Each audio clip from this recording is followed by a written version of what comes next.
그리스도 이름으로 하나님 말씀 증거하겠습니다. 화평케 하는 자는 복이 있나니 저희가 하나님의 아들이라 일컬음을 받을 것이며, 오늘 오전에 마태복음 5장 9절에 있는 말씀을 가지고 같이 상고하면서 은혜를 받았습니다. 이 화평케 한다고 하는 것은 바로 하나님과의 관계가 바로 정립이 되어야 된다 하는 것을 말씀한 것이라고 하는 것을 우리가 들었습니다. 이 세상의 많은 사람 가운데서 나 자신이 가장 소중한 사람이기 때문에 내 자신이 먼저 하나님과 화평케 되는 것이 가장 중요한 것이고, 그것이 바로 내가 참 평안과 행복을 누릴 수 있는 첩경이다 하는 것도 들었습니다. 그런데 이것은 우리만 그렇게 하는 것이 아니라 하나님도 그렇게 하십니다. 하나님도 나와 하나님도 우리와 화평케 되기 위해서 역사를 하신다 이 말이에요. 자, 그러면 하나님이 우리와 화평케 되기 위해서 어떤 노력을 하시냐, 이런 말씀입니다. 이것은 바로 우리가 오전 시간에도 배웠듯이 하나님과 우리와의 화평한 관계를 이루는 데 있어서 최대의 장애물은 바로 죄라고 했습니다. 죄라고 하는 것은 다른 데서 나오는 게 아닙니다. 불신앙, 불순종에서 나오는 거예요. 하나님 믿지 않고 하나님 말씀 따르지 않는 것입니다. 이것이 바로 죄입니다. 그래서 하나님은 우리와 하나님과의 관계를 화평케 하기 위해서 그 장애물을 어떻게 제거를 하시냐는 겁니다. 그것은 바로 하나님이 바로 여러 가지 징계를 내리시고 고난을 주신다는 것입니다. 이사야 42장 24절, 이사야 42장 24절, 25절 말씀을 읽어보겠습니다. 이사야 42장 24절 25절 말씀을 읽어보겠습니다. 이사야 42장입니다. 이사야 42장 24절 25절 우리 같이 읽어보겠습니다. 야곱으로 탈취를 당케 하신 자가 누구냐? 이스라엘을 도적에게 붙이신 자가 누구냐? 여호와가 아니시냐? 우리가 그에게 범죄하였도다. 백성들이 그 길로 행치 아니하며 그 율법을 순종치 아니하였도다. 그러므로 여호와께서 맹렬한 진노와 전쟁의 위력으로 이스라엘에게 베푸심에 그 사방으로 불부듯 하나 깨닫지 못하며 몸이 타나 마음에 두지 아니하노다. 자, 하나님이 누구에게 지금 탈취를 당케 하시고 누구를 하여금 도적을 만나게 하셨다고 나옵니까? 여기 보니까 24절에 야곱 그리고 이스라엘이라고 나옵니다. 야곱과 이스라엘은 하나님의 백성, 하나님의 자녀의 대명사예요. 예? 하나님의 백성, 하나님의 자녀, 하나님이 택하신 성도를 가리키는 말이 여기서 뭐라고요? 야곱, 이스라엘이다 이거예요. 아니, 하나님의 자녀, 하나님의 백성, 하나님의 성도를 갖다가 어떻게 강도를 만나게 하고 또 뭐 다 뺏기게 하고 이러냐 이 말이에요. 생명도 또 재산도 명예도 인생의 기쁨도 즐거움도 다 뺏기게 한다 이거예요. 누구한테? 마귀한테, 세상의 악한 사람들한테 뺏기게 한다는 것입니다. 그거 왜 그러냐 이 말이에요. 그 여기 이유가 나옵니다. 그 하나님의 백성이, 하나님의 자녀가, 성도가 어떻게 한다고요? 하나님 앞에서 범죄했기 때문에. 그 범죄가 뭡니까? 여기 나옵니다. 하나님 말씀을 따라서 살지 않는 거예요. 자기 식대로 사는 거예요. 자기 마음대로 사는 겁니다. 하나님이 이렇게 말씀하셔도 소용없어요. 그냥 자기 기분대로, 자기 마음대로, 자기 생각대로, 자기 그냥 고집대로 나가는 거예요. 그러니까 하나님이 어떻게 했어요? 이놈의 자식들 안 되겠구나. 너희들은 범죄한 백성들이다. 그러니까 하나님이 어떻게 하신다고요? 강도도 만나게 하고 도둑도 당하게 하고 뺏기게 하고 인생에 있어서 기쁨과 즐거움, 평안을 앗아가 버리는 것입니다. 맹렬한 진노라고 말하고 있습니다. 하나님이요, 진노를 하신다는 거예요. 하지만 그것은 사랑의 진노입니다.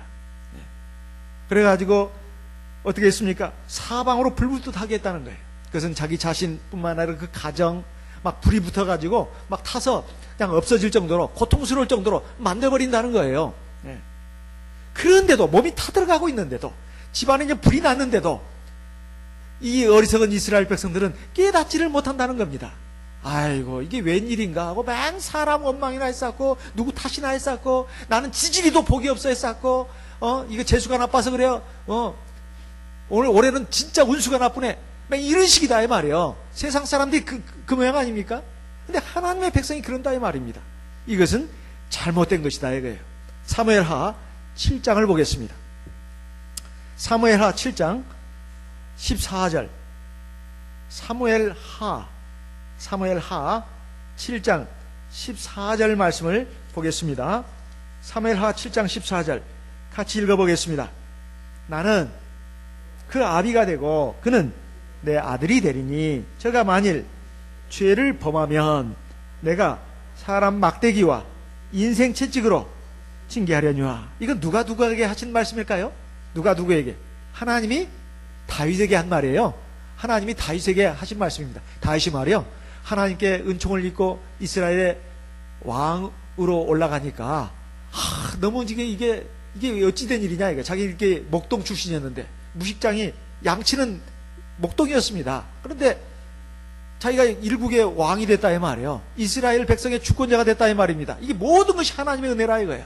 그래서 하나님께 감사하고 나라가 태평성대를 이루고, 그래서 아이고 내가 지금 이 행복이 너무 넘친다. 하나님이 은혜를 생각하니까 너무 감사한 거예요. 그래서 근데 나는 이렇게 좋은 집에 있는데 하나님의 성전은 너무나 초라한 거예요. 그래서 하나님의 성전을 지어야 되겠다. 그래가지고 이제 선지자 나단한테 말합니다. 그러니까 선지자 나단이 뭐라고 하는지 아세요? 왕은 왕의 마음에 계획한 것을 실행하십시오. 그렇게 말했습니다. 그런데 말이요, 하나님이 선지자 나단을 통해서 다윗에게 말씀을 주십니다. 네가 나를 위해서 집을 짓겠다고? 참 기특하다. 기특해. 네가 어떻게 그런 생각을 다 했느냐? 하지만 네가 내 집을 지을 수는 없어. 너는 너무나 전쟁을 많이 해가지고 피를 많이 흘렸어. 그러니까 너는 그냥 준비만 하고 네 뒤를 이을 아들이 왕이 돼가지고 이제 내 집을 지을 것이다. 성전을 지을 것이다. 그래가지고 너처럼 네 아들도 내 아들로 만들겠다. 그래가지고 이스라엘의 그 보좌가 영원토록 이어지게 할 것이다. 그러면서 주신 말씀이 바로 이 말씀입니다. 그 아들 솔로몬, 나는 그의 아비가 되고 그는 내 아들이 되리니, 다윗 네 아들 솔로몬도 내 아들이 될 것이다. 그리고 나는 그의 아버지가 될 것이다. 그러면 끝? 아니에요. 만약에 그렇다 하더라도 네 아들놈이, 즉 내 아들이 된 이제 솔로몬이 하나님 내 앞에서 범죄를 하면 가만두지 않겠다는 거예요. 어떻게? 괘씸해서? 그게 아니에요. 사람 막대기와 인생 채찍으로. 그러니까 때로는 나쁜 사람 만나가지고 고통을 당하게 한다는 겁니다. 이게 사람 막대기예요. 인생 채찍은 뭐예요? 살아가면서 여러 가지 고통당하게 한다는 거예요. 고통당하게 한다는 거예요. 여러 가지 안 좋은 일, 또 괴로운 일, 힘든 일, 서글픈 일, 이런 일을 만나게 한다는 겁니다. 그래가지고 정신 차리게 하겠다는 거예요. 아무리 솔로몬이라 하더라도. 그래가지고 징계를 한다는 거예요. 징계가 뭐예요? 징계는 벌하고 달라요. 징계는 벌 줄 징에다가 걔는 깨우칠 게예요. 벌을 줘가지고 깨우친다는 거예요. 벌을 줘서 깨우쳐서 바로 세운다는 뜻입니다. 징계가 벌을 줘가지고 깨우쳐서 바로 세운다는 뜻이에요. 그래서 15절에 보면 계속 이런 말씀이 이어집니다. 내가 네 앞에서 패한 사울에게서 내 은총을 빼앗은 것 같이 그에게서는 빼앗지 아니하리라. 그렇다 해서 오해하지 마라. 내가 네 자식 놈을 갖다가 완전히 죽여버릴 거야. 그게 아니고 어떻게든지 사람 막대기와 인생 채찍으로 징계를 해서 바로 세울 거야. 그리고 내 은총을 계속 받게 할 거야. 그러니까 너 걱정하지 마. 이 뜻이거든요. 이것은 솔로몬을 향해서만 주신 말씀이 아닙니다. 바로 저와 오늘 우리에게도 주신 말씀이다. 아까 이사야 42장 읽었지 않습니까? 야곱, 이스라엘이 하나님 앞에서 어떻게 한다고요? 강도를 당하게 하고 또 탈취를 당하게 하고, 그 이유가 뭐라고 했어요? 내 백성 이스라엘이 하나님 앞에 범죄했기 때문이다. 그 범죄가 뭡니까? 하나님 말씀대로 안 사는 거예요. 하나님 말씀 왕무시하는 겁니다.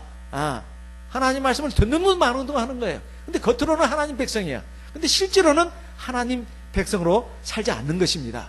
이러니까 하나님이 내버려 두지 않는다는 뜻입니다. 이것이 얼마나 대단한 말씀이겠습니까?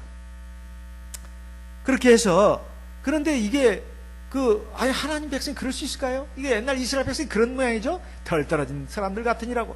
그게 아닙니다. 이것은 옛날이나 지금이나 별반 차이가 없어요. 하나님의 백성들이 말해요. 참 어렵고 힘들 때는 마음이 간절합니다. 그리고 겸손해요. 그리고 하나님을 그래도 의식을 합니다. 하나님 제발 좀 도와주세요. 하나님 제발 살려주세요. 어렵고 외롭고 슬프고 고달프고 힘든 상황에서는 다 마음이 콩알만 해가지고 하나님 어떻게 해요? 잘 찾고 의지하고 부르짖고 그렇습니다. 근데 배가 부르고 등이 따시면 어떻게 돼요? 퍽 퍼져가지고 뭐 기도도 잘 안 하고 예배 시간 날이 돼도 뭐 오늘 또 예배 날이야 귀찮게, 아이고 진짜 안식일도 한 달에 한 번이면 좋겠구만 그래요. 아이고 그냥 성경 말씀 보는 것도 지겨워 다 아는 말씀인데 이렇게 되는 거예요. 예, 그래서 하나님 백성들이 하나님에 대해서 간절한 마음이 사라지고 하나님 말씀하면 저 양반 또 잔소리. 호세아 13장 4절을 보겠습니다. 구약성경 다니엘서 다음입니다. 다니엘서는 또 어디냐고요? 호세아서 앞에 있어요. 다니엘 다음에 호세아 13장, 구약성경 1268쪽, 구약성경 1268페이지, 호세아 13장 4절. 호세아 13장 4절. 그러나 네가 애굽 땅에서 나옴으로부터 나는 네 하나님 여호와라. 나밖에 네가 다른 신을 알지 말 것이라. 나 외에는 구원자가 없느니라. 그러니까 하나님만이 참 구원자고 참 신이라는 뜻이에요. 이 5절 6절 같이 읽습니다. 내가 광야 마른 땅에서 너를 권고하였거늘 저희가 먹이운 대로 배부름으로 마음이 교만하며 이로 인하여 나를 잊었느니라. 자, 광야는 먹을 거 있어요 없어요? 살기 좋아요 안 좋아요? 안 좋아요. 먹을 것 없고 살기 힘들고 괴롭고 힘들 때는 어째요? 하나님 밖에는 쳐다볼 대상이 없어요.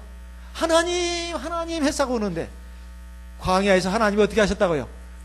권고라는 것은 보살펴 줬다는 뜻이에요. 하나님이 이렇게 보살펴 주셨다는 뜻입니다. 그럴 때는 막 하나님의 은혜로 살았는데 이제 집도 샀어요. 결혼도 했어.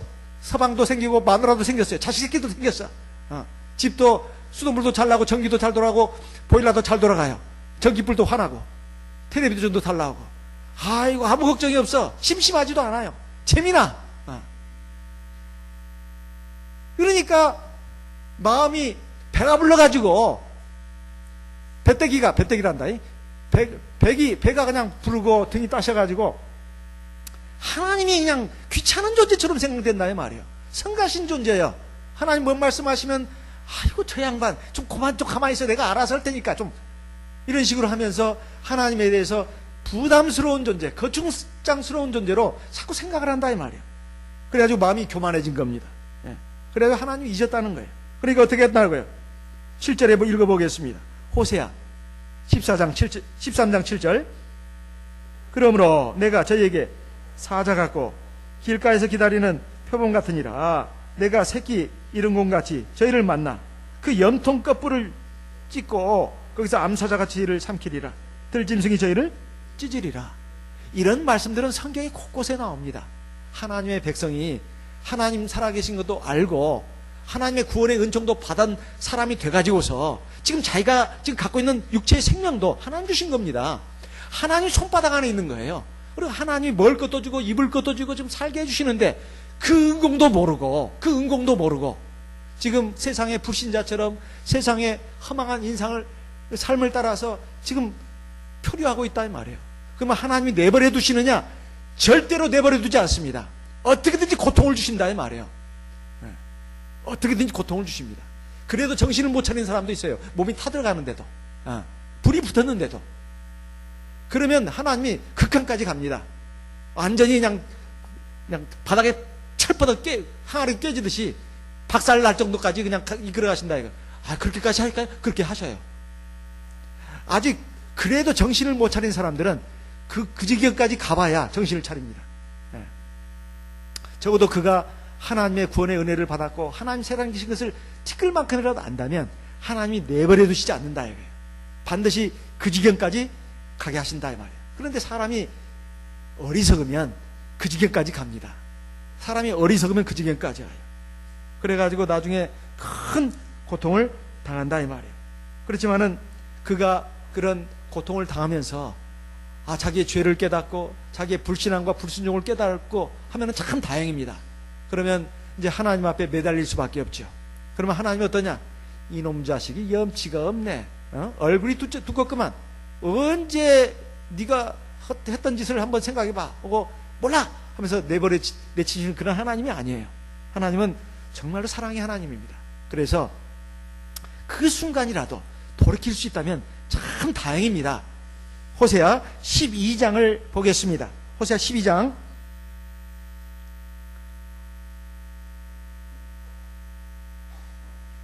3절. 호세아 12장 3절. 야곱은 태에서 그 형의 발 뒤꿈치를 잡았고 또 작년에 하나님과 힘을 겨루되 천사와 힘을 겨루어 이기고 울며 그에게 간구하였으며 하나님은 베델에서 저를 만나셨고 거기서 우리에게 말씀하셨나니 저는 만군의 하나님 여호와시라. 여호와는 그의 기념치원이라. 6절 같이 읽겠습니다. 그런즉 너희 하나님께로 돌아와서 인애와 공의를 지키며 항상 너희 하나님을 바라볼지니라. 자, 하나님이 아무리 하나님 앞에서 미운 짓 하고 못된 짓 하고 그랬어도 죄를 깨닫고 돌이키기만 하면 하나님은 언제 그 매를 대고 언제 화를 내시고 그걸 싹 잊어버리십니다. 그리고는 아이고 내 새끼, 어이구 내 새끼, 어이구 하면서 이렇게 안아주신다 이 말이에요. 그리고 입맞춤도 해주시고 막 먹을 것도 주시고 막 그 안아주시고 업어주시고 그렇게 하신다 이 말이에요. 그런 하나님이십니다. 그러려면 첫째 하나님께 돌이켜야 된다는 거예요. 그리고 하나님 앞에 나와서 이제 하나님의 말씀을 행해야 된다 그 말입니다. 비록 고난이 있고 여러 가지 어려움이 있다 하더라도 하나님은 그것을 다 걷어주시고 평안을 주신다고 분명히 약속하고 있습니다. 호세아 14장 1절 같이 읽어보겠습니다. 호세아 14장 1절 같이 읽겠습니다. 이스라엘아 네 하나님 여호와께로 돌아오라. 네가 불의함을 인하여 엎드러 졌느니라. 자, 누구에게 지금 하신 말씀이에요? 누구에게? 하나님이 이스라엘에게. 이스라엘이 누구예요? 우리 하나님 백성들이에요. 성도들입니다. 이스라엘아 누구에게 돌아오라고요? 네 하나님 여호와께로 돌아오라. 그럼 하나님의 백성들이 하나님 안 믿었어요? 믿었어요. 근데 하나님 말씀대로 안 사는 거예요. 자기 성질대로, 자기 기분대로, 자기 생각대로, 자기 고집대로 사는 겁니다. 이러면 하나님 백성이 아니에요. 겉만 허우대만 멀쩡히 하나님 백성이지 속은 하나님 백성이 아니요. 그러니까 돌이키라고 하는 겁니다. 그러면 하나님께서 어떻게 하신다고요? 너희 엎드러진 걸 어떻게 하신다고요? 다시 이렇게 세운다는 것입니다. 자, 4절 같이 읽습니다. 이거 굉장히 중요한 말씀이에요. 호세아 14장 4절 같이 읽습니다. 내가 저희의 패역을 고치고 즐거이 저희를 사랑하리니 나의 진노가 저에게서 떠났음이니라. 자, 하나님이 이스라엘 백성들이 뭘 고친다고요? 패역이 뭐예요? 패역이 말 안 듣는 거, 아주 죽으라고 말 안 듣는 거, 죽으라고 말하는 하나님 말씀 안 듣는 거예요. 자기 성질대로, 자기 기분대로, 자기 고집대로, 자기 생각대로 하는 거, 그렇게 살아가는 거, 그것이 패역입니다. 그걸 하나님이 고치신다는 거예요. 그리고 어떻게 하신다고요? 하나님이 그 이스라엘 백성들을 다시 사랑하신다는 겁니다. 그러면 하나님과 우리 사이에 뭐가 이루어져요? 화평이 이루어지는 거예요. 자, 우리도 하나님 앞에 화평하기 위해서 어떻게 해야 될 것인가 오늘 오전에 들었습니다. 오후에는 하나님이 우리와 화평케 하기 위해서 어떻게 하시는가 이것을 말씀해주고 있습니다. 그러니까 이럴 때 우리는 그 하나님의 화평에 대해서, 화평케 하는 노력에 대해서 우리가 알고 있어야 합니다. 우리가 살다 보면 나는 왜 이렇게 지지리도 복이 없어, 꼭 세상 사람들 하는 식으로 말을 해요. 그건 아닙니다. 나는 왜 이렇게 지지리도 복이 없냐고. 그건 하나님 백성으로서 할 말이 아니에요. 그리고 하나님이 나를 버리셨나 봐, 그것도 틀린 말입니다. 이사야 41장을 보겠습니다. 이사야 41장 18절. 이사야 41장 18절. 이사야 41장 보기 전에 40장. 이사야 40장 1절 2절. 이사야 40장 1절 2절 같이 읽습니다. 이사야 40장 1절 2절. 너희 하나님이 가라사대 너희는 위로하라. 내 백성을 위로하라. 너희는 정다이 예루살렘에 말하며 그것에게 외쳐 고하라. 그 복역의 때가 끝났고 그 죄악의 사함을 입었느니라. 그 모든 죄를 인하여 여호와의 손에서 배나 받았느니라 할지니라. 이 무슨 말씀이냐? 하나님이 하나님의 백성이라 해서 더 이뻐해주고 하나님 백성이 아닌 세상 사람이라 해서 막 안 이뻐해주고 꼭 그거 형식적인 기준만 가지고 하는 게 아닙니다. 아무리 하나님의 백성이라 하더라도 하나님 앞에 하나님 말씀을 드려야 된다 이 말이에요. 예. 그러면은 하나님이 상을 내리시고 은총을 주시고 평안을 주시고 행복을 주시지만은 하나님의 아무리 겉만 하나님 백성이면 뭐합니까? 물세례 받고 성령 세례 받았어요. 하나님 백성이에요. 그런데 자기 멋대로 한다 이 말이에요. 자기 멋대로. 세상 사람하고 별 차이가 없어요. 그렇게 불신앙자와 세상 사람과 별 차이가 없이 그렇게 나가면 하나님이 가만 놔두지 않는다는 뜻입니다. 하나님이 사람 막대기와 뭐로? 인생 채찍으로 후려친다는 이 말이에요. 그러면은 믿음이 제대로 안 들어간 사람들은 아이고 내가 왜 이렇게 지지리도 복이 없나, 아이고 나 힘들어 죽겠네 이랬어만 해요. 자기가 하나님 앞에 지금 제대로 서 있는가 안 서 있는가를 생각을 안 해. 그래가지고 계속 치다 보면 이제 가끔 가다가 이제 예배 시간에 딱 졸다가 또는 잘 안 듣다가 어떤 하나님 말씀이 탁 꼽히는 순간이 있습니다. 그건 바로 너의 불신앙 때문이고 너의 불순종 때문이야. 평상시에는 그게 들어오지도 않았어요. 씨도 안 먹혔어. 근데 어느 순간 탁 씨가 먹히는 순간이 있어요. 그렇구나. 내가 왜 그걸 몰랐지? 그래가지고 이제 하나님 앞에 회개를 하기 시작합니다. 그래도 하나님이 뭐 금방 이렇게 안 들어주는 것 같아요. 그렇게 갖고는 안 되는 거예요. 계속 해야 합니다. 하나님 앞에 눈물 콧물 흘려가면서 자기의 불신앙, 불순종, 하나님 말씀을 들어도 이쪽 귀로 넣다가 어디로 와요? 오른쪽 귀로 넣다가 어디로 와요? 왼쪽으로? 맨날 흘리기만 하고 먹고 싸고 그걸 먹었으면 이렇게 되새김질을 해야 되는데 하기는커녕 먹고 싸고 그러니까 맨 설사가 돼서 나와. 먹어도 맨날 설사가 되니까 살이 쪄야 안 쪄요? 빼짝 말라가지고 그냥 비틀 저 또 안 나와. 보기에는 꼭 해골 같아요. 그냥 해골이 걸어다니는 것 같아요. 사람이 아니요, 해골이지. 하나님 말씀을 먹었으면 그걸 첫째는 잘 먹어야 합니다. 그리고 그 말씀을 어떻게 해야 돼요? 되새김질을 해야 돼요. 소처럼 먹고 그 되새김질하고 그래야 되는데 막 그냥 하나님 말씀은 막 듣는 둥 마는 둥 하고 그냥 세상에 재미난 것만 막 그냥 쫓아다니고 드라마는 그냥 하나도 안 빼고 다 보고 그냥 재미있는 프로는 막 열심히 보면서 하나님 말씀은 아이고 지겨워, 아이고 지루해 했으면서 하나님 말씀은 별 관심이 없다 이거예요. 하나님 말씀을 먹었으면 그걸 자꾸 되새김질해서 피가 되고 살이 되게 해야 합니다. 그러면 그 말씀이 그 사람의 영혼, 그 사람의 생각, 마음 이걸 싹 바꿉니다. 그래가지고 말도 행동도 달라져요. 아이고 뭐 하나님이 그러면 그런 사람한테 복 안 주고 누구한테 복 주겠습니까? 이놈의 자식이 참 이쁜 자식 복을 준다 이 말이에요. 근데 하나님 말씀은 듣는 둥 마는 둥 들어도 그때뿐이야 하고 끝나. 그래가지고서 뭐가 변화가 되겠냐 이 말이에요. 그렇지만은 그렇게 잘못 살아온 그 삶이 이제 고달프고 힘든 것이 자기가 재수가 없어서 자기 복이 너무나 팔자가 기구해서 맨 그런 식으로 생각하고 이건 누구 때문에? 부모 때문에, 내 마누라 때문에, 내 남편 때문에, 내 자식들 때문에, 우리 형제간들 때문에 내가 요 모양 요 꼴이 돼서 맨날 사람 탓이나 했었고 또 인생 탓이나 했었고 막 이거 원망을 다른 데다 돌리다가 나중에 가만히 생각해보면 문제는 자기한테 있었던 거예요. 그래서 하나님 앞에 이걸 회개하고 기도를 하는데 그게 금방 들어집니까? 하나님은 우리의 진실을 보거든요. 이놈 자식이 잠깐 하는 거야? 아니면 진짜로 하는 거야? 그것은 시간을 두고 보면 알 수 있어요. 눈물을 흘린다 해서 그 사람이 진실이 다 아닙니다.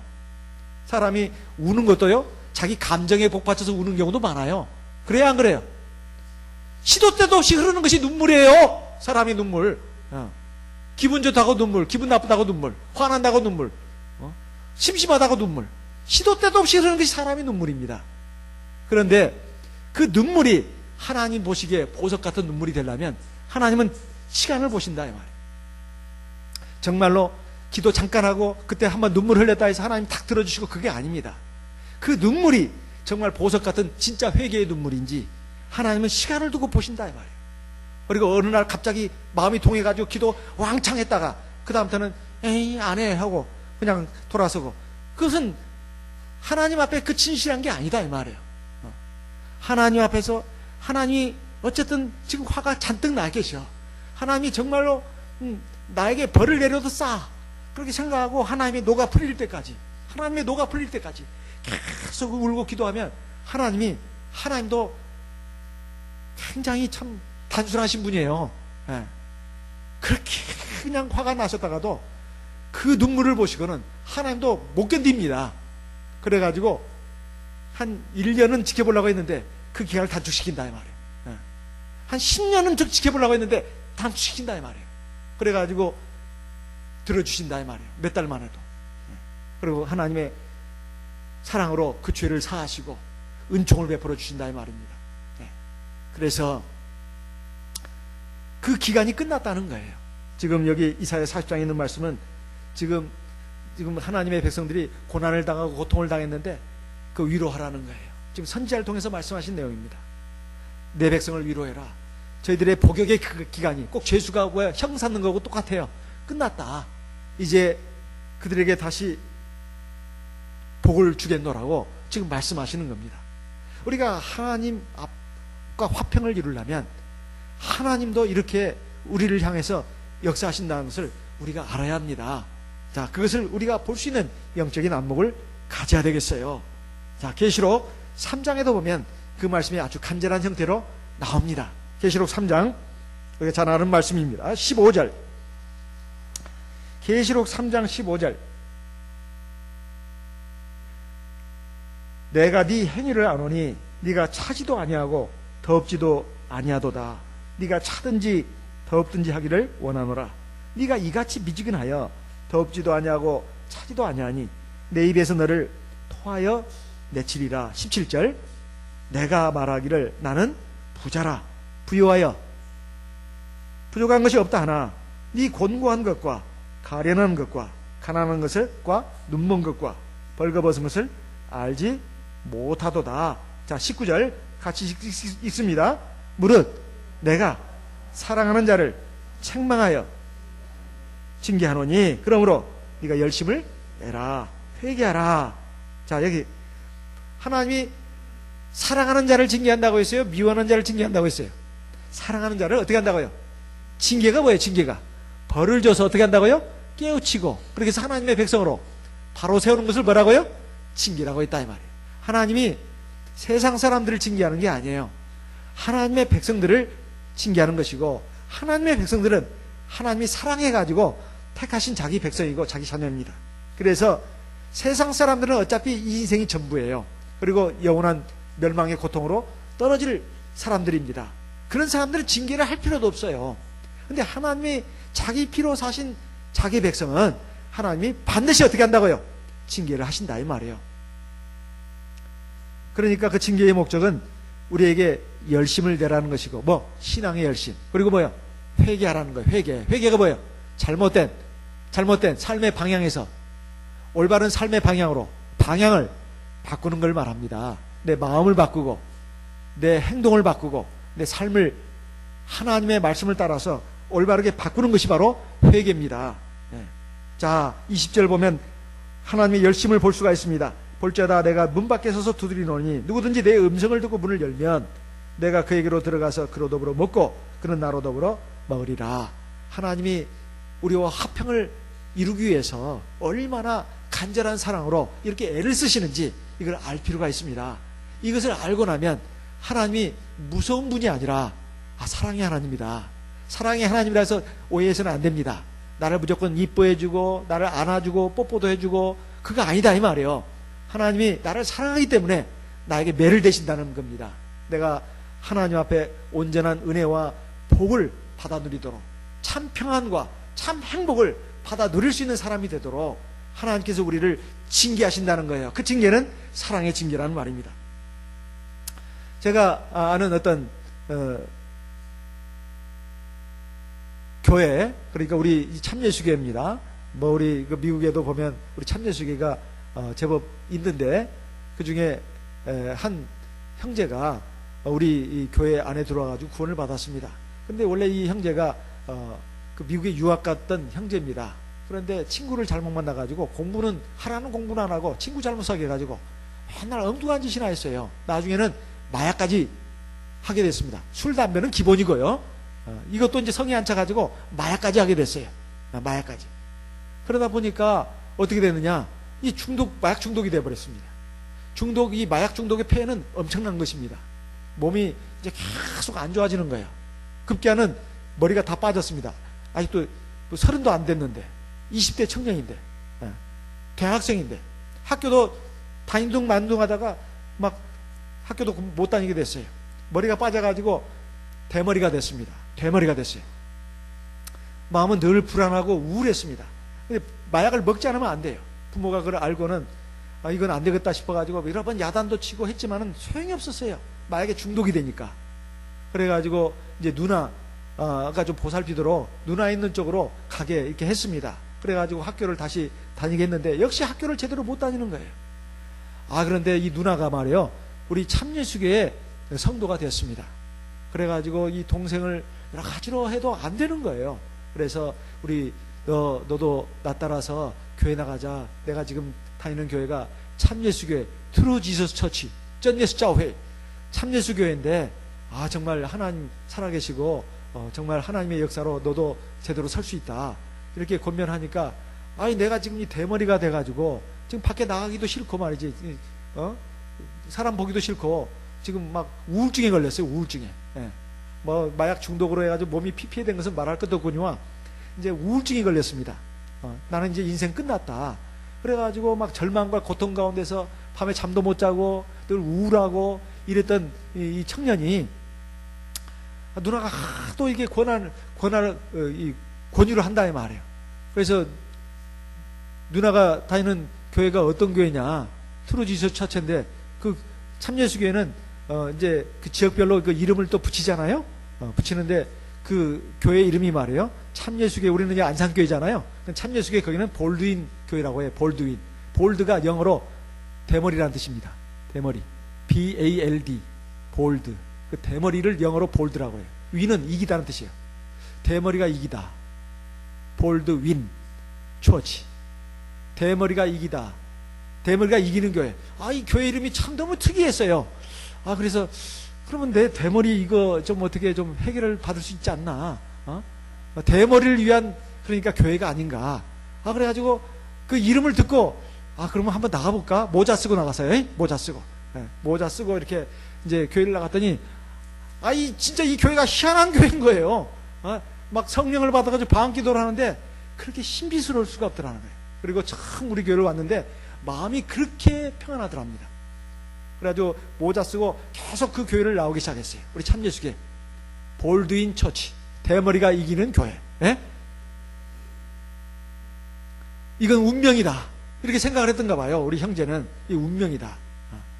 그래가지고 이제 교회를 나오는데 하나님 말씀 듣는 가운데 내가 지금 얼마나 잘못 살아왔는지 그리고 내가 왜 이렇게 고통을 당하고 있는지 그걸 알게 됐어요. 하나님 말씀을 듣는 가운데 아직 성령을 안 받았어도 우리 예배 시간에 하나님의 이 강단에서 나오는 말씀들이 다 하나님 말씀이잖아요. 하나님 말씀을 들으면서 이 모든 그 고통이 이 암흑 가운데 있는 자기가 왜 이렇게 됐는지 바로 하나님을 떠나서 사는 그 죄인으로서 인생이기 때문에 그렇다는 걸 자기가 알게 된 겁니다. 그래가지고 말씀을 듣는 가운데 막 그 감동이 되는 거예요. 그래가지고 하나님 앞에 이제 자기도 성령을 받아야 된다고 이렇게 해가지고 이제 하나님께 구하는데 성령을 받았습니다. 그래서 성령이 아주 충만하게 됐어요. 그리고 이제 세례도 받았습니다. 그러고 나니까 너무 그냥 세상이 다르게 보이는 거예요. 그리고 행복하고 즐겁고 건강도 이제 회복하고 정상적인 그 하나님의 백성으로서 세상에서도 정상적인 생활인으로서 서게 됐다는 그 간증을 우리 미국 총회에서 나오는 그 만나에 이렇게 실어놨습니다. 이런 그 간증을 통해서 우리 하나님 앞에 그 구원받은 그 백성들 이런 그 이야기들을 들을 수가 있습니다. 어디 그 형제뿐이겠냐 이 말이에요.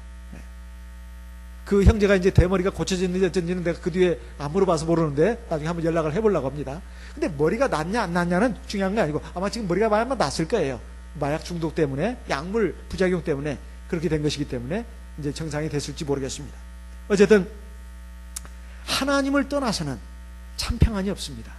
하나님을 떠나서는 행복이 없어요.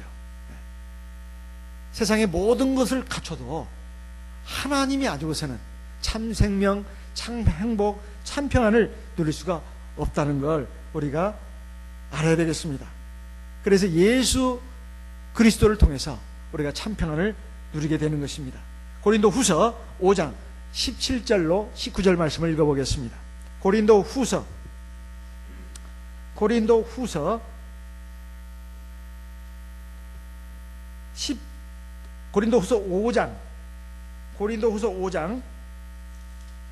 17절. 고린도후서 5장 17절. 그런즉 누구든지 그리스도 안에 있으면 새로운 피조물이라. 이전 것은 지나갔으니 보라 새 것이 되었도다. 18절 같이 읽습니다.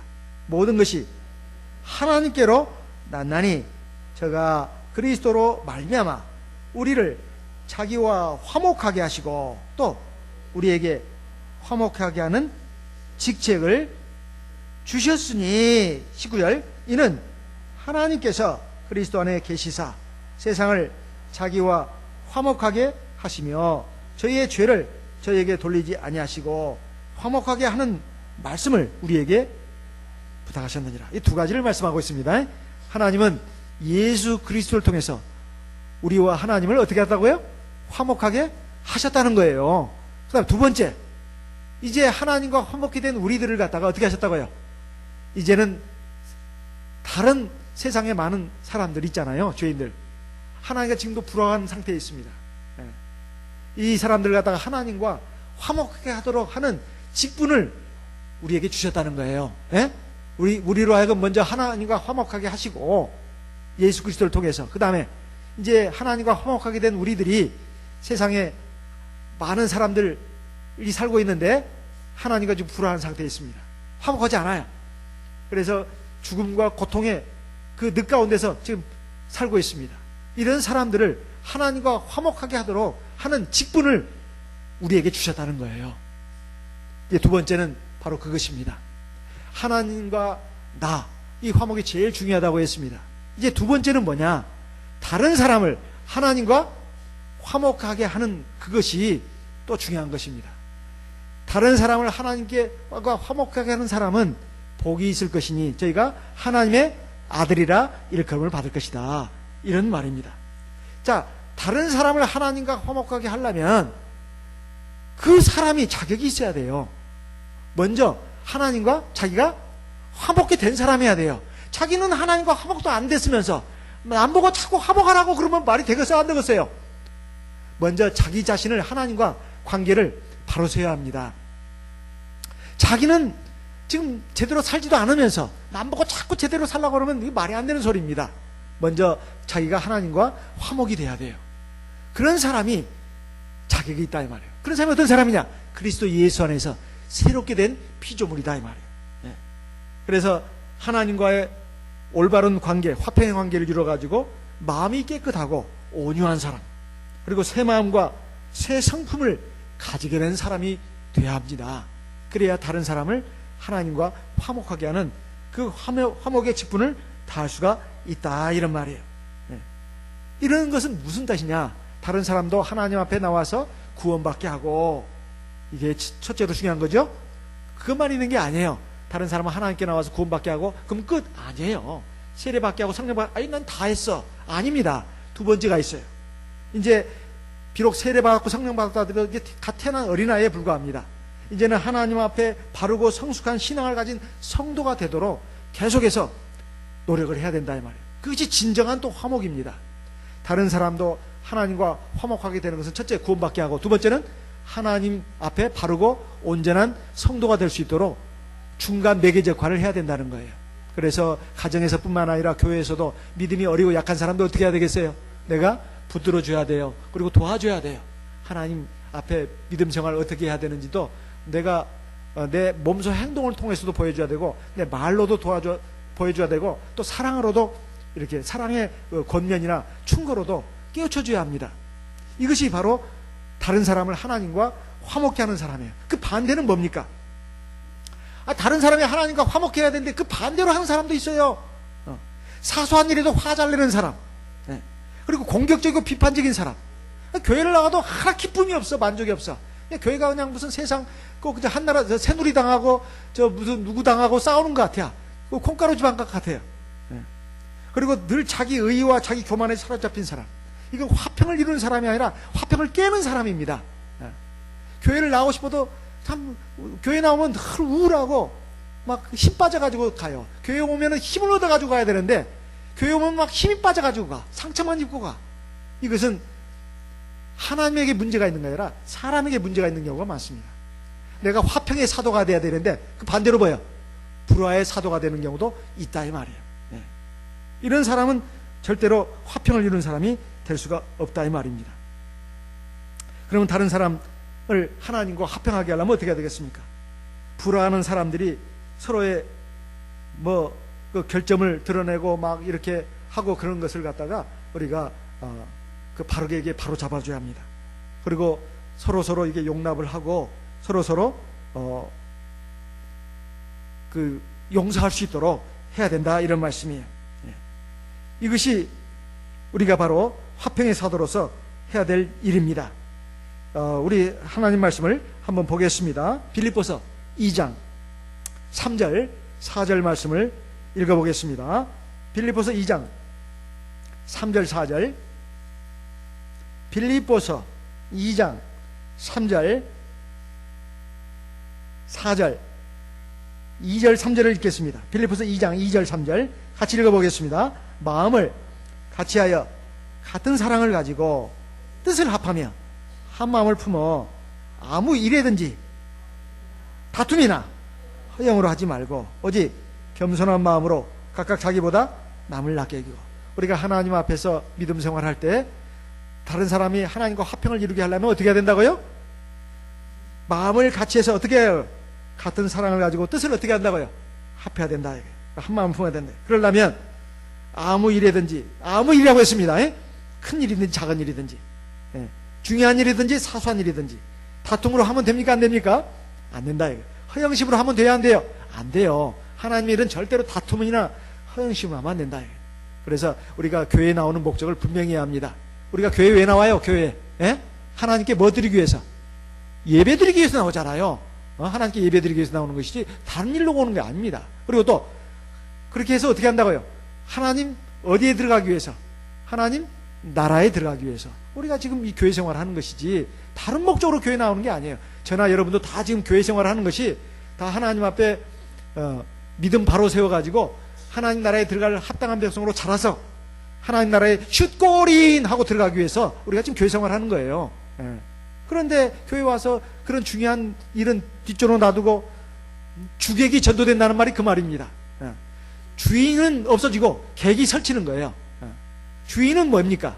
우리 신앙생활이에요. 교회생활, 예배생활이에요. 객은 뭐예요? 그 부수적인 일들입니다.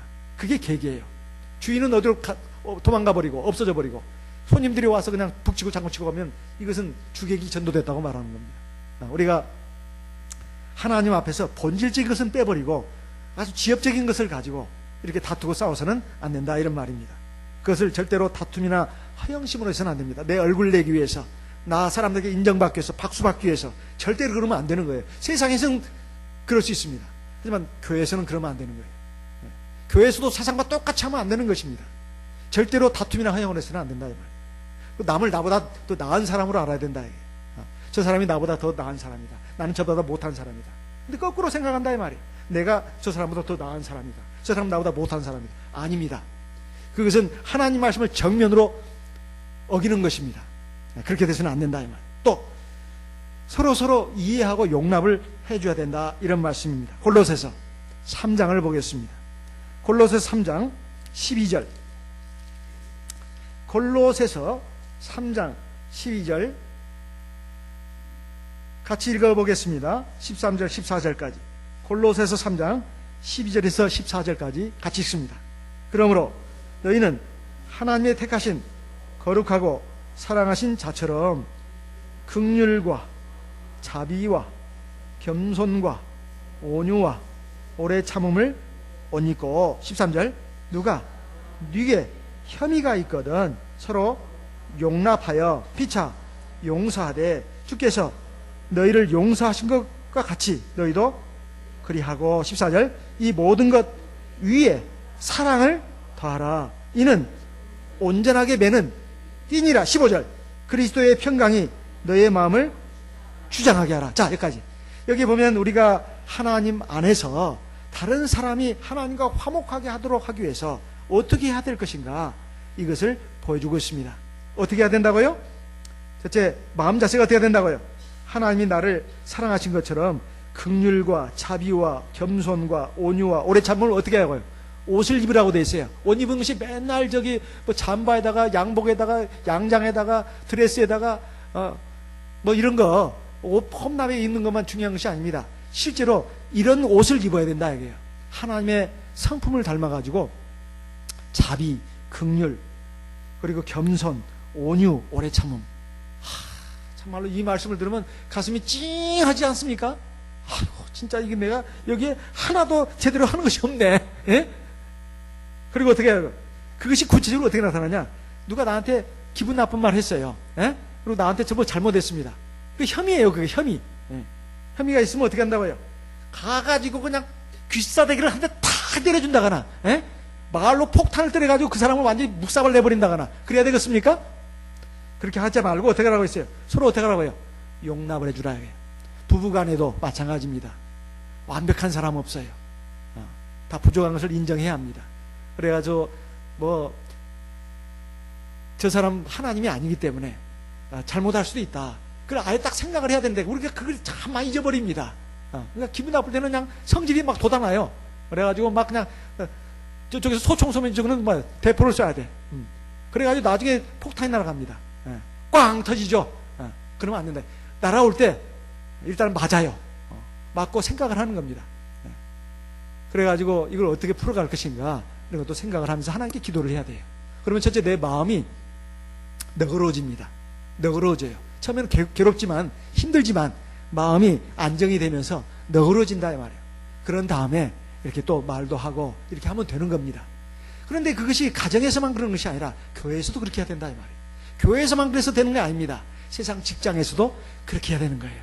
그래야 사람이 저 사람은 참 너그러운 사람이다. 그리고 포용력 있는 사람이다. 그래가지고 많은 사람들이 존경하고 사랑한다 이 말이에요. 사람이 꼭 완벽해야만 존경하고 사랑하는 게 아닙니다. 피차 용납하여 서로 용서하되 주께서 너희를 용서하신 것 같이 너희도 용서해라. 이렇게 말씀하고 있습니다. 이것이 다른 사람을 하나님과 화평케 하는 사람입니다. 이것이 우리에게 있어야 될 중요한 덕목이다 이 말이에요. 근데 불화한 하는 사람들을 보게 되면 서로의 결점이나 문제점들을 막 드러냅니다. 드러내고 욕하고 싸우고 그런다 이 말이에요. 그렇지만 그런 사람들도 서로 누구 편을 두지 말고 서로 이렇게 화해가 이루어지도록 그 중간 그 화평의 사도가 중간 매개자가 돼가지고 화평의 사도가 돼야 된다 이 말이에요. 그러면 그 심각했던 문제들도 자꾸 이렇게 가라앉습니다. 그래야 점점 이렇게 문제가 해결된다 이 말이에요. 그리고 하나님의 사랑 안에서 우리도 마찬가지입니다. 그 사람이 다 저 사람이 문제만 있고 장점만 하나도 없고 그런 사람은 없어요. 그리고 장점만 있고 단점은 없는 사람도 없습니다. 사람은 다 장점과 단점을 다 갖고 있습니다. 좋은 점과 나쁜 점을 다 같이 갖고 있다 이 말이에요. 그러면 어떻게 해야 되느냐? 좋은 점은 내게 또 없는 부분일 수도 있습니다. 그걸 갖다가 배우는 그 계기로 삼아야 된다.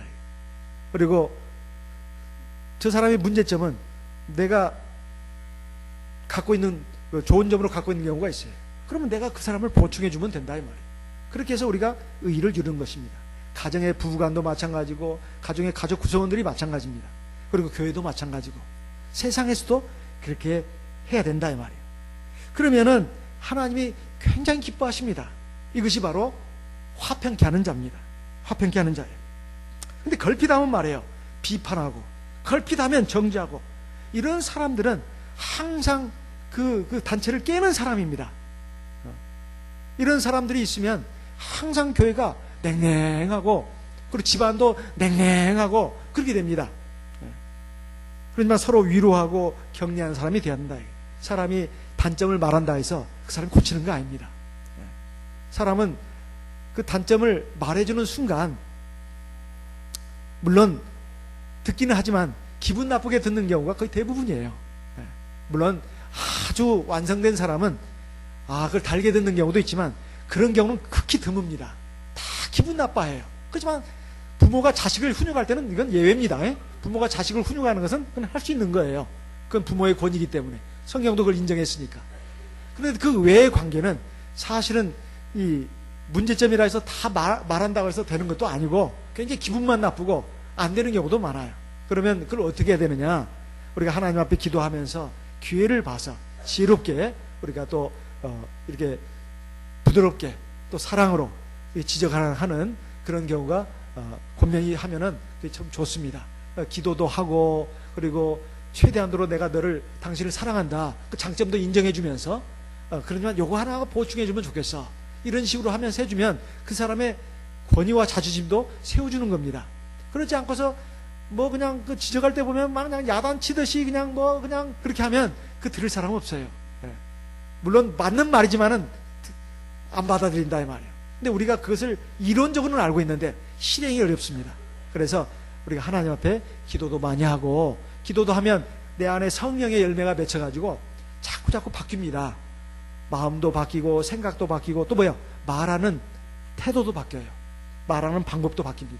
성령이 그렇게 인도하시는 거예요. 그래가지고 자꾸 화평이 이루어지는 겁니다.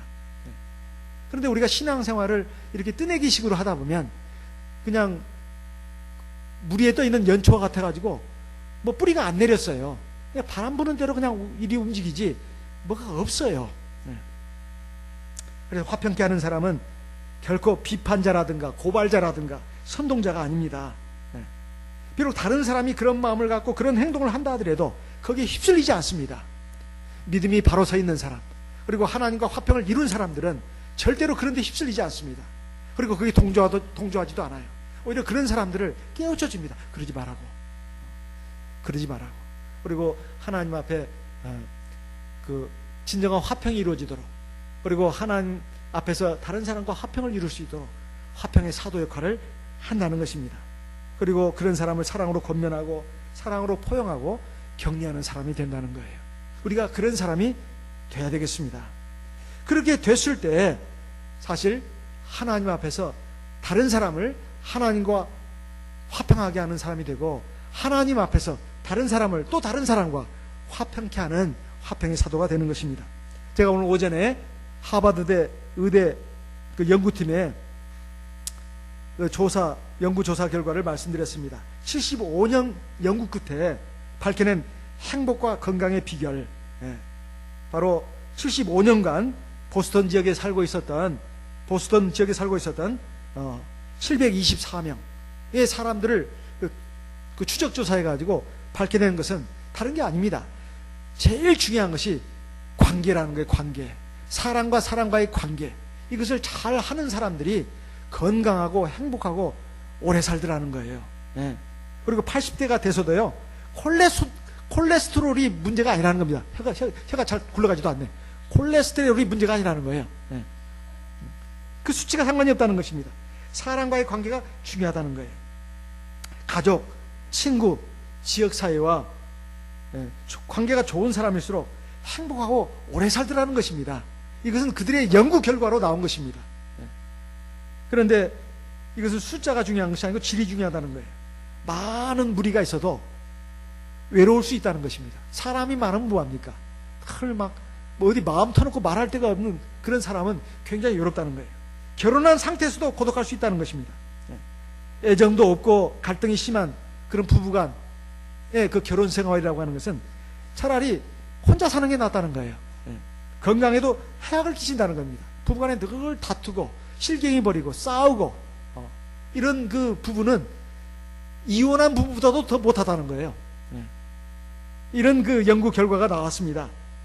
그래가지고 그렇게 인간관계가 안 좋은 사람들은 기억력에도 큰 손상을 줘가지고 일찍 치매가 온다고 합니다. 그리고 누군가에게 여기서 중요한 말씀을 했는데 제가 이게 줄을 짝짝짝 그어놨습니다. 누군가에게 악감정을 품는 사람, 악감정, 그리고 거기서 벗어나지 못한 사람, 누구에게 악감정을 품고 거기서 헤어나지 못하는 사람은 행복과 건강 모두를 잃어버린대요. 이게 연구 결과로 나왔습니다. 그러니까 다른 사람에 대해서 막 원한, 분노, 이런 미운 감정을 갖고 있으면 첫째 누구한테 손해요? 자기한테 손해요. 자기한테 손해요. 그러니까 다른 사람이 나한테 나쁘게 한 거 이것을 잊어버려야 합니다. 그래서 이런 말 있잖아요. 때린 놈은 다리 뻗고 자는데 맞은 놈은 잠도 못 잔다고. 반대예요? 맞은 놈은 발 뻗고 자고 때린 놈은 잠을 못 잔다고? 그게 아니라니까요. 그러니까 나는 얼마나 옳은 말씀한 줄 알았는데 보통은 그게 아니다 이 말이에요. 보통은 때린 놈은 그 남을 때렸잖아요. 남에게 상처 준 그 나쁜 사람은 다리 뻗고 잔다는 거예요. 그러니까 자기가 한 나쁜 행동을 기억도 안 한다는 것입니다. 그런데 맞은 사람은 너무 원하고 분해가지고 잠을 못 잔다는 거예요. 그러니까 아픈 데다가 마음도 상처를 입어가지고 잠을 못 잔다는 거예요. 이건 이중손해입니다. 그렇죠? 이중손해예요. 이중손해. 그렇게 돼서는 안 된다는 것입니다. 그렇게 돼서는 안 된다는 거예요. 네. 그래서 미국의 유명한 그 소설가인 마크 트웨인이라는 사람이 이런 말을 했습니다. 자기의 인생을 돌아보면서 아주 굉장히 훌륭한 말을 남겼어요. 인생이라고 하는 것은 너무 짧아서, 인생이라고 하는 것은 너무 짧아서 다투고 언짢아하고 책임 추궁하고 그럴 시간이 없다는 거예요. 인생의 시간이 너무 짧다는 거예요. 그래서 다른 사람하고 다투고 또 다른 사람 때문에 언짢아하고 다른 사람에게 네가 왜 이렇게 해서 막 책임 추궁하고 이럴 시간이 없다는 거예요. 오로지 사랑할 시간, 순간들밖에 없더라는 거예요. 인생을 자기가 살아보니까 이제 죽을 때쯤 돼가지고 자기 인생을 돌아보니까 다투고 싸울 시간이 없다는 거예요. 남을 사랑할 시간, 그것밖에 없다는 겁니다. 또 그런 인생만이 가치 있는 인생으로 남습니다. 내가 이 세상을 떠날 때 내가 세상에서 얼마나 성공했느냐, 출세했느냐, 내가 얼마나 많이 그 돈을 많이 벌었느냐, 재산을 많이 쌓았느냐, 이것이 중요한 게 아니고 내가 한평생을 살면서 얼마나 많이 사랑했느냐, 이것만 남아요. 이것만 남아. 내가 얼마나 사랑했느냐. 사랑을 하면 사랑을 받는 사람이 행복할 것 같아도 그게 아닙니다. 사랑을 하는 사람이 행복해요. 그래서 어떤 시인이 그런 말을 했어요. 사랑하였으므로 행복하였느라. 성경에도 있는 말씀이에요. 사랑을 하는 사람이 기분이 업됩니다. 그리고 행복해요. 받는 사람이 행복할 것 같아도 아니에요. 사랑을 하는 사람이 행복합니다. 저희가 이런 화평의 사도가 되어야 되겠습니다. 그랬을 때 자기의 구원도 이룰 수 있고 남도 구원시킬 수 있다는 거예요.